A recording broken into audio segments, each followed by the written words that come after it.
Olá, seja bem-vindo a mais uma aula no nosso curso de Introdução à Depressão e Graça, que é trazido para você por meio do esforço da Escola de Teologia Charles Spurgeon. E todo esse curso pode ser encontrado de um modo mais abrangente em meu livro Depressão e Graça, que você pode encontrar no site da Editora Fiel ou em qualquer editora mais próxima da sua casa que venda esse tipo de literatura. Ali, nesse livro, eu trato de um modo um pouco mais abrangente desses conteúdos que aqui, de uma maneira panorâmica, eu tenho tratado com vocês.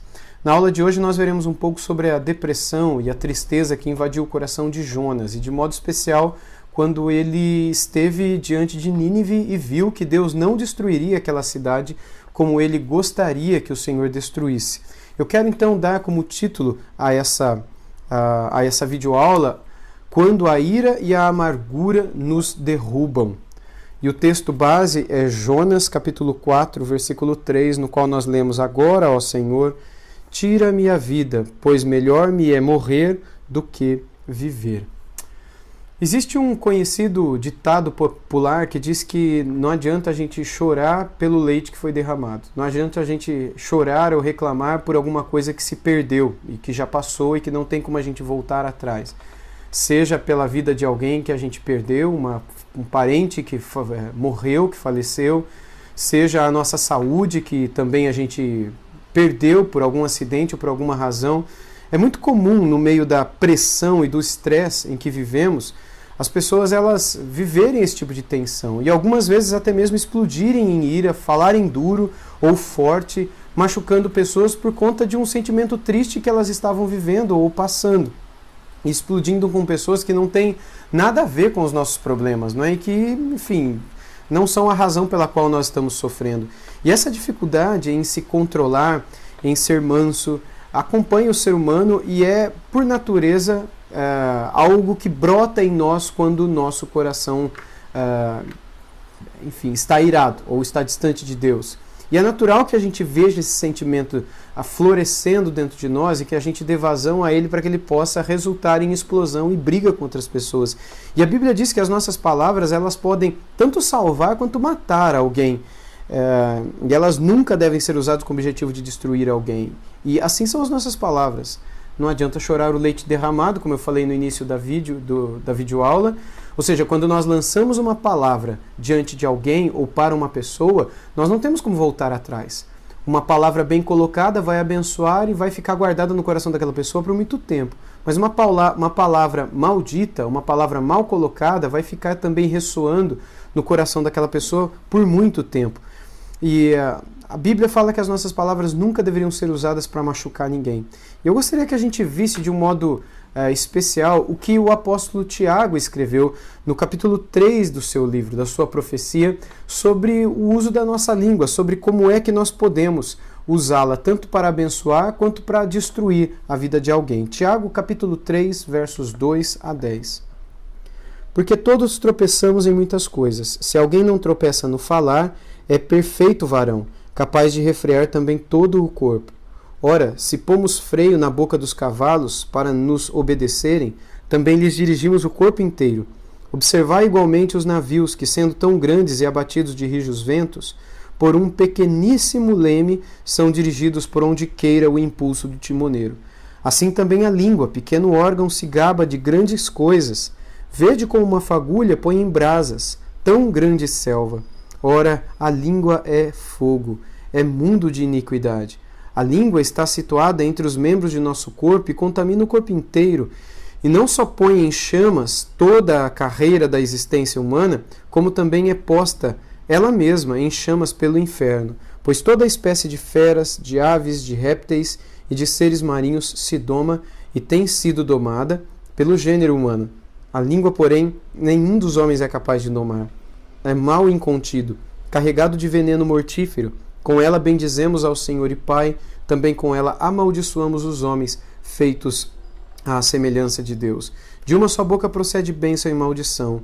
Meus irmãos, não é conveniente que estas coisas sejam assim. Tiago capítulo 3, versículos 2 a 10. Essa é a nossa língua, ao mesmo tempo tão pequena, mas também tão destruidora. Quem é capaz de segurar a própria língua? Você é capaz de dominar, de segurar a sua própria língua? Me parece difícil que exista um ser humano capaz de controlar a sua própria língua sempre, o tempo todo.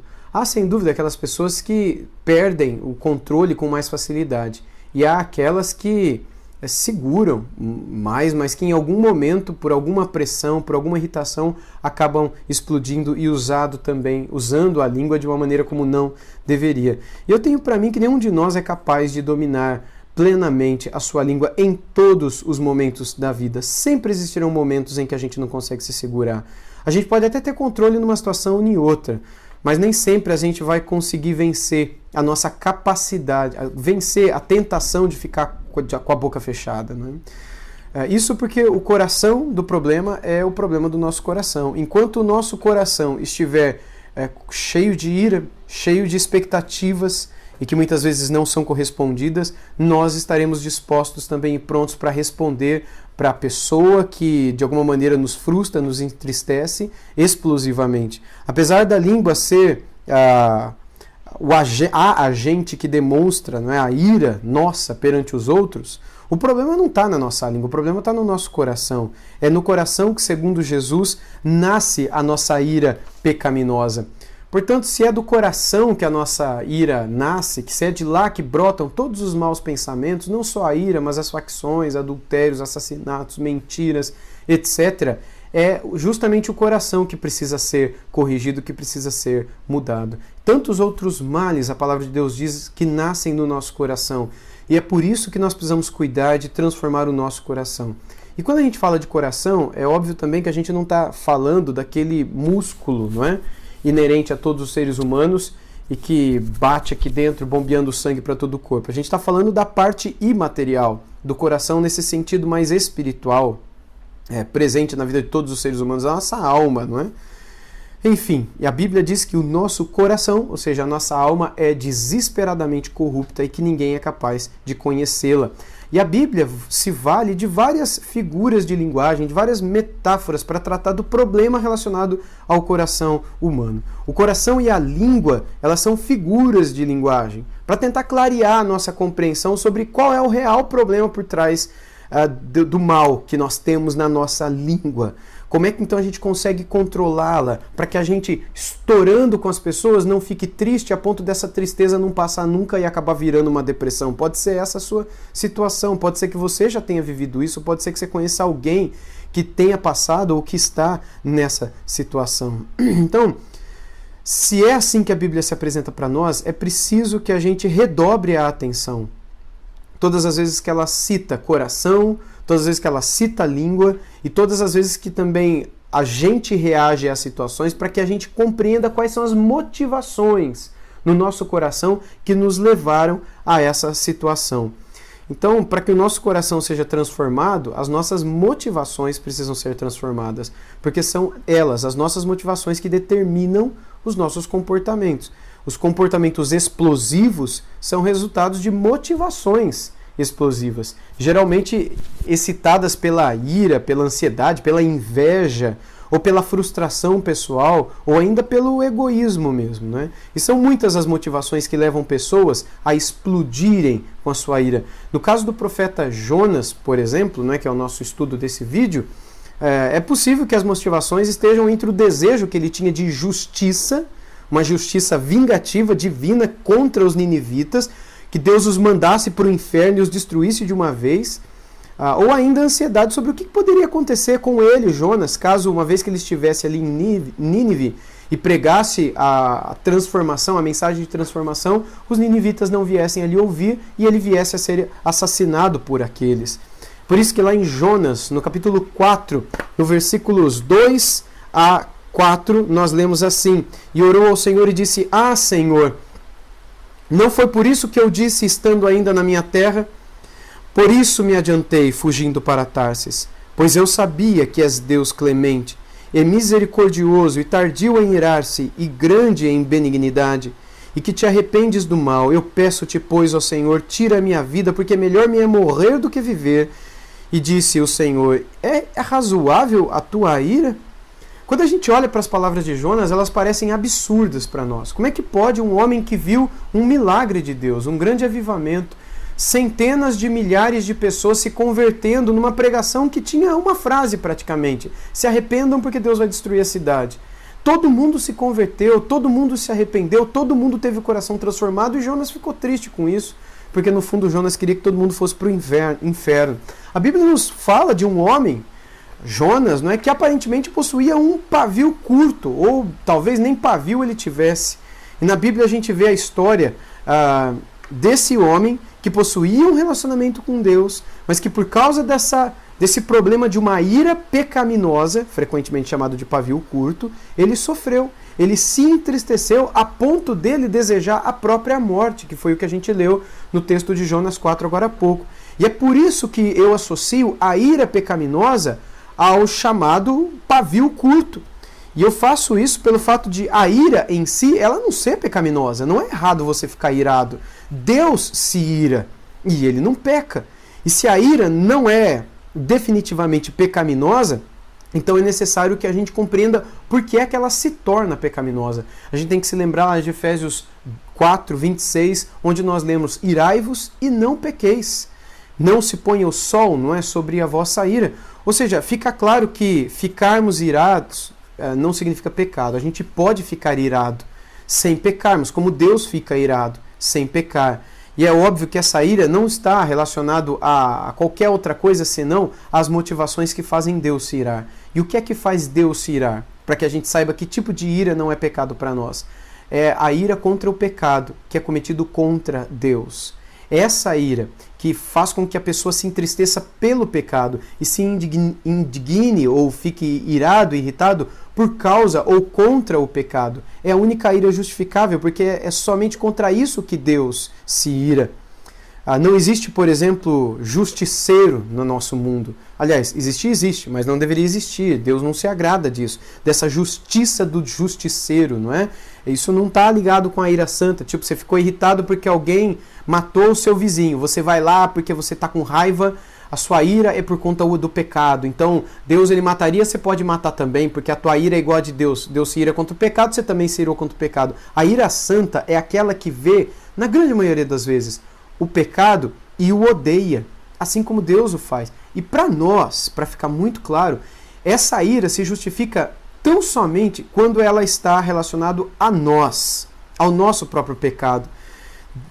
Por saber que não é a sua função mudar ou julgar a outra pessoa, nós precisamos entregar essa pessoa que está em pecado através da oração para Deus, para aquele que pode julgar perfeitamente, para aquele que pode transformar a vida de uma pessoa. Só Deus pode transformar a vida de uma pessoa. Para nós, é praticamente impossível nos livrarmos da ira pecaminosa. E é impossível também que façamos com que os outros se livrem dessa ira pecaminosa, por mais que nós nos iremos contra o pecado dessas pessoas. Não é? Eu não creio que seja possível alguém dizer que nunca se irou. Todos nós nos irritamos, pecaminosamente ou não. Via de regra, quase toda a nossa ira é pecaminosa. Quase todas as vezes que a gente se irrita e a irritação traz consigo calúnias, fala mal da pessoa, inveja, assalto e outras coisas mais que assaltam o nosso coração e nos levam ao pecado. Querendo ou não, via de regra é isso que acontece conosco. Você já se sentiu assim alguma vez? Então, se não, saiba que a ira pecaminosa, quando não tratada por Deus, pode levar uma pessoa a uma tristeza tão profunda, capaz de trazer à mente da pessoa, inclusive, pensamentos de morte. Pessoas que possuem uma ira pecaminosa, mas não resolvem isso, não tratam isso. Vão deixando a coisa acontecer e rolar e passar quando ela menos imaginar. Essa ira pecaminosa e essa tristeza advinda da ira pecaminosa resultará numa depressão, numa tristeza profunda. Qual é a história lá de Jonas, para a gente recordar? A história de Jonas é a história de um homem que Deus chamou para ir para a cidade de Nínive. Ele deveria ir lá e crer na soberania de Deus e pregar, e ele não foi. Ele pegou e entrou num barco que ia para uma direção totalmente oposta. Então, tipo, se Deus mandou ele para o norte, ele foi para o leste.